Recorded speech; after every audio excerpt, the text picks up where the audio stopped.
தேவனுடைய இரக்கங்கள் அதிகமாவதாக.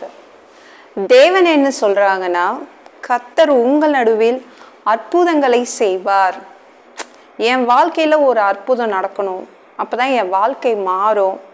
வாழ்க்கை மாறணும் அப்படின்னு நினைக்கிறீங்கல்ல, அதனால அவர் அற்புதம் செய்கிறார்.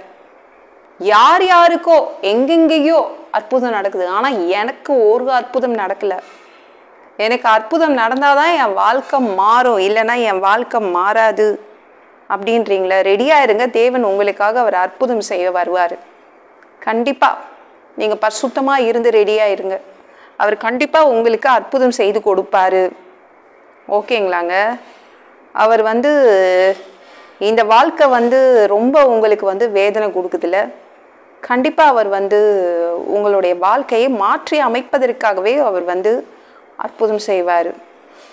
ஓகேங்களா? தேவன் அற்புதம் செய்தால் உங்கள் கண்ணீர் மாறும், உங்கள் வேதனை மாறும். ஓகேங்களாங்க? இன்றைக்கு அவர் உங்களுக்கு அற்புதம் செய்யறதுக்காகவே வராரு. ஓகேங்களாங்க? கவலைப்படாதீங்க, இல்லைன்னா உங்க வாழ்க்கை மாறாது. அதானே? என்னால முடியாது, அவசியமா அற்புதம் தேவை அப்படின்னு சொல்ற உங்களுக்கு தான் தேவன் அற்புதம் செய்ய போறாரு. இயேசுவை நீங்க இன்னைக்கு கண்டு கொள்வீங்க. ஓகேங்களா? இயேசுவை கண்ணு மூக்கு தெரியாம இன்னைக்கு தேடுங்க, கண்டிப்பா அவர் உங்களுக்கு அற்புதம் செய்வார். அவரை நீங்க இன்னைக்கு கண்டடைவீங்க.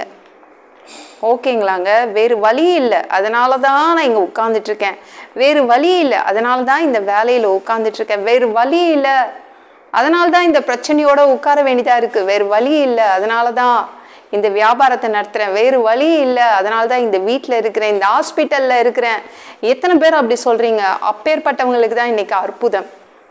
தேவன் அற்புதம் செய்யறதுக்காக வராரு, உங்க வாழ்க்கையை மாற்றுறாரு. வேறு வழி இல்லை, எனக்கு இரக்கம் காட்ட யாருமே இல்லைங்க, நான் நடு ரோட்டுக்கு வந்திருக்கேன் அப்படின்றீங்களா? தேவன் அதற்காகவே அற்புதம் செய்யறதுக்கு வராரு. அற்புதத்தை நீங்க எதிர்பாருங்க. எங்கெங்கேயோ அற்புதம் நடத்துறாருல, உங்களுக்கு இன்னைக்கு அற்புதம் நடத்துவாரு.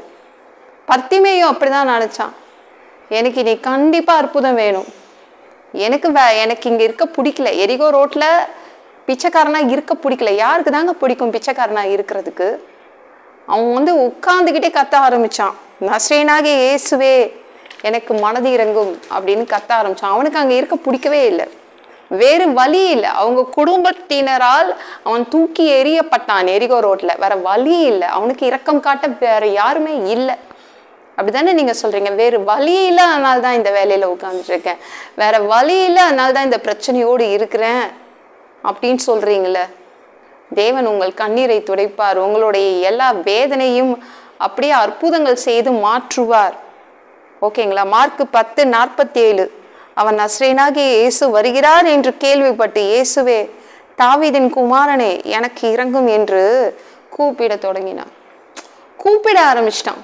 முடியாது, எரிகோ ரோட்ல இதுக்கு மேலாம் இருக்க முடியாது, பிச்சைக்காரனாலாம் நான் வாழ முடியாது, என் குடும்பம் இப்படி என்னை பண்ணிட்டு போயிடுச்சு, என்னுடைய இந்த கண்கள் இல்லாதனால என்னை தூக்கி போட்டுட்டு போயிட்டாங்க, ஆண்டவரே என்னுடைய வாழ்க்கையை மாற்றி அமைங்க, கண்கள் எனக்கு பார்க்கும், நான் கண்கள் எனக்கு பார்வை அடைய வேண்டும் அப்படின்னு கேட்குறாங்க. உடனே இயேசு என்ன சொன்னாங்க?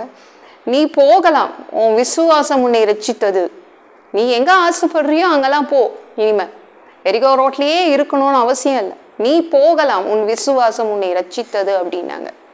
தேவன் உங்களுக்கு அற்புதம் செய்கிறார், அதனால நீங்க அந்த இடத்துல இருந்து நீங்க போயிடுவீங்க.